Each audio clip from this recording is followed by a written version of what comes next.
जय माता the students, कैसे हैं बच्चे? यस, आप सब अच्छे होंगे। आने वाला जो फेस्टिवल है वो है नवरात्रि, और उसी के अकॉर्डिंग जिसमें हम पूजा करते हैं माता दुर्गा, माता शक्ति की। अलग अलग राज्यों में अलग अलग रूप से इस त्यौहार को मनाया जाता है। गुजरात में तो बड़ी धूम होती है गरबे की। शायद इस बार पैंडेमिक है इसलिए गरबे की इतनी धूम न हो, लेकिन हर साल यहाँ पे बहुत उत्साह और क्या बोलते हैं जोश से इस त्यौहार को मनाया जाता है। स्टूडेंट्स, जो आने वाला फेस्टिवल्स में आने वाला जो भी क्या बोलते हैं जो मंथ है वो नवरात्रि का भी है, और हमारे एग्ज़ाम्स भी है जो कि ऑनलाइन एग्ज़ाम्स हम आपका लेने वाले हैं।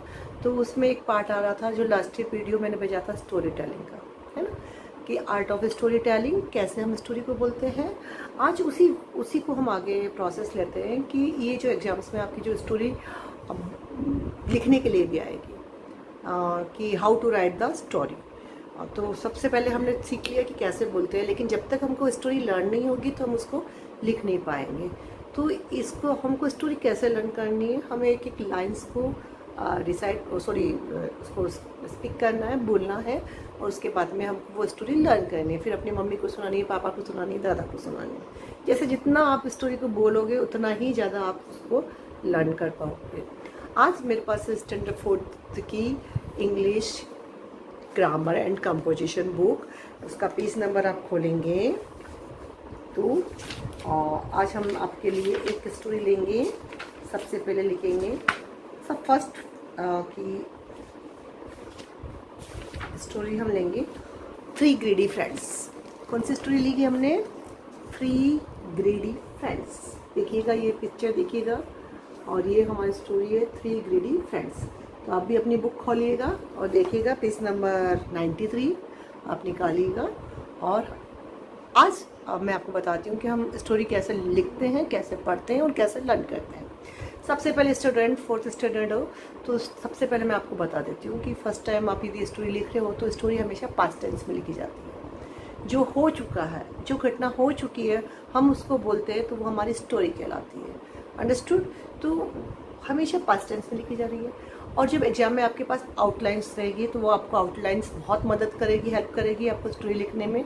और 1 लाइन आप मेरे साथ में पढ़ेंगे और साथ के अंदर बोलेंगे तो आई थिंक ये स्टोरी आपको ऐसे ही लर्न हो जाएगी। और आप जैसे ही आपको स्टोरी लर्न हुई आप उसे बोलिएगा, ताकि आपकी जो आर्ट ऑफ स्टोरी टेलिंग है, जो आपका हिलेंट जो कैलिबर है द स्टोरी टेलिंग का, वो बाहर हिडन जो टैलेंट है वो बाहर निकल के आए। Understood students? तो हमने फर्स्ट स्टोरी ली है 3 ग्रीडी फ्रेंड्स। कौन सी स्टोरी ली है हमने? 3 greedy friends. Yes, so may I start? Okay. 3 young men lived in a village. 3 young men lived in a village. They were very poor but greedy. They were very poor but greedy. One day, they set out in a search of a job. Luckily, one day, they set out in a search of a job. Luckily, they found a bag money on the way. They found a bag of money on the way. They decided to divide the money equally among themselves. They decided to divide the money equally among themselves. They were very hungry. One of them went to nearby village to bring food. He wanted to get all the money. He mixed poison in their food. The other 2 were also dishonest. They wanted bigger shares. They decided to kill him. When he came back, they killed him. Then they ate the food. They also died. None could get the money. Greed is curse indeed. लालच बुरी बला है। हम सोचते हैं हमें जो मिलता है यदि हम उसमें से सेटिस्फाइड नहीं होते हैं, हम ज़्यादा ग्रीड करते हैं, तो होता है कभी क्या होता है कि हमारे पास जो होता है वो भी चले जाते हैं। इसकी ग्रीड जो है इसके ऊपर काफ़ी स्टोरीज बनी है। ग्रीडी डॉग भी है, फिर एक ग्रीडी क्रो भी था, है ना। तो वो बहुत सारी जो स्टोरीज है इसके ऊपर ग्रीड के ऊपर बनी है, और सबका मॉरल यही है कि greed is very wrong thing, greed is curse, है ना। We must be honest always, dishonest, the opposite of honest is dishonest. तो जो honesty is the best policy. यदि हम ऑनेस्ट हैं तो हम थोड़े से में भी हम खुश रह सकते हैं। यदि हम डिसऑनेस्ट है तो हमारे पास इतना है तो we can not live the happy. लेकिन कभी भी ग्रीड नहीं करनी चाहिए। ग्रीड के पास यदि आप ज़्यादा ग्रीडी हो गए तो अंत में क्या होगा कि हमारे पास जो होगा वो भी चला जाएगा, है ना। तो जो हमारी लालच का तो कोई भी अंत नहीं होता। तो ये स्टोरी आपको अच्छे से लर्न करनी है, द ग्रीडी फ्रेंड्स। आउटलाइन वहाँ पे दे रखी होगी, या कुछ हेल्प बॉक्स के लिए आपको हार्ड वर्ड्स एग्जाम में दिए जाएंगे, तो आप उसको लर्न करिएगा स्टूडेंट्स। और लर्न करके रियली उसको आप कांच के सामने बोलिए, मम्मी के सामने बोलिए, पापा के सामने बोलिए, आप उसको सुनाइए। स्टूडेंट्स, आपको स्टोरी लर्न करके ही लिखनी पड़ेगी, क्योंकि अभी क्या होता है कि हमारे पास इतनी वॉकेब्स नहीं होती कि हम अपने आप से स्टोरी बना सकते हैं। लेकिन जैसे जैसे आप स्टोरी बहुत ज़्यादा स्टोरी पढ़ने लग जाओगे तो एक दिन ऐसा आएगा कि यू हैव टू, मैं आपको वर्ड्स दूंगी और आप फटाफट स्टोरी लिखने बैठ जाएंगे।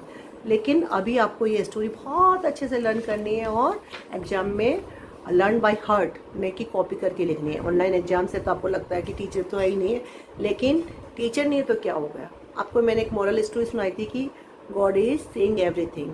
आप कॉपी कर रहे हो, कोई रूम में आपके है, कोई नहीं है, तो वो तो हमें सब देख रहा है। तो आप चीटिंग करोगे तो ये ग्रीड जैसा ही है।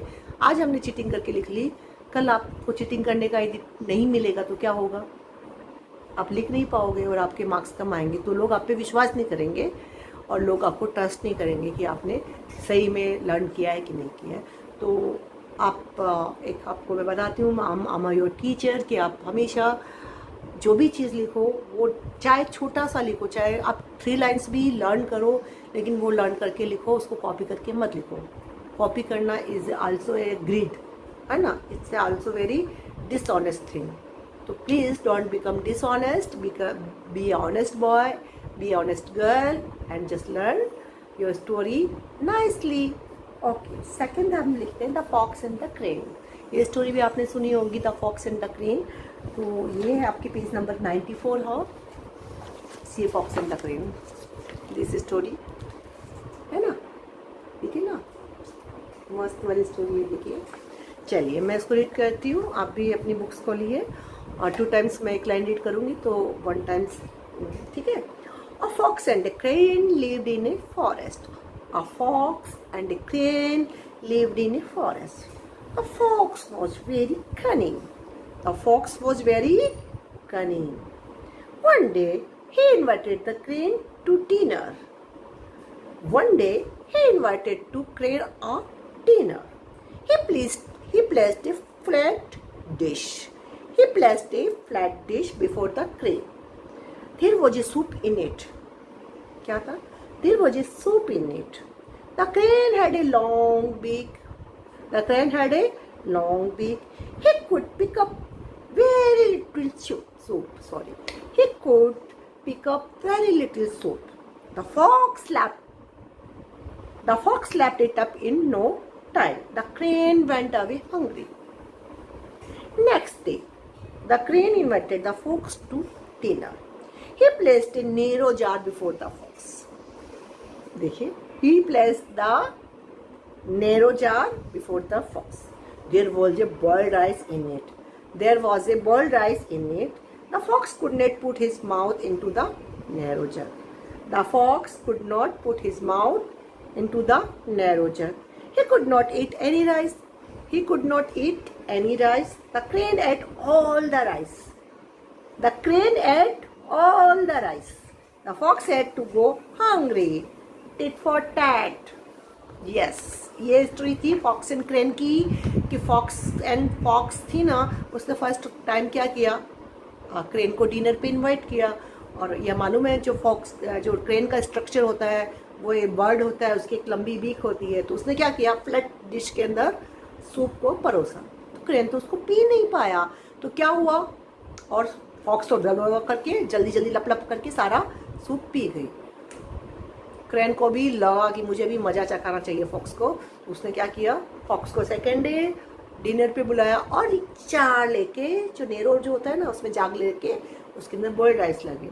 अब फॉक्स उसमें अपना मुंह नहीं डाल पाए और क्रेन जल्दी से उसको खा गया। तो टिट फॉर टैट। इसके ऊपर भी बहुत सारी स्टोरीज बनी है, जैसे को तैसा। तो आप अच्छा करोगे तो आपको अच्छा मिलेगा, यदि आप बुरा करोगे तो बुरा मिलेगा। अच्छे का अंत अच्छा, बुरे का अंत बुरा। यदि आप अच्छे से लर्न करोगे तो आपको क्या होगा, एग्जाम्स में आप फटाफट लिख पाओगे। और मैडम की जो ये नसीहत है, मैडम का जो सजेशन है, मैडम की जो एडवाइस है, आपको याद रखनी है। आपको स्टोरीज, 2 स्टोरीज मैंने आपको बताई है, वो आपको अच्छे से लर्न करनी है, अच्छे से बोलनी है। जब भी हम मिलेंगे आप मुझे लर्न बाय हार्ट करके अच्छे से विथ एक्शन सुनाना, तो मुझे लगेगा यस, जो मैंने पढ़ाया है वो आपको समझ में आया है। तो चलो इसी के साथ मैं आपसे विदा लेती हूँ। Bye bye.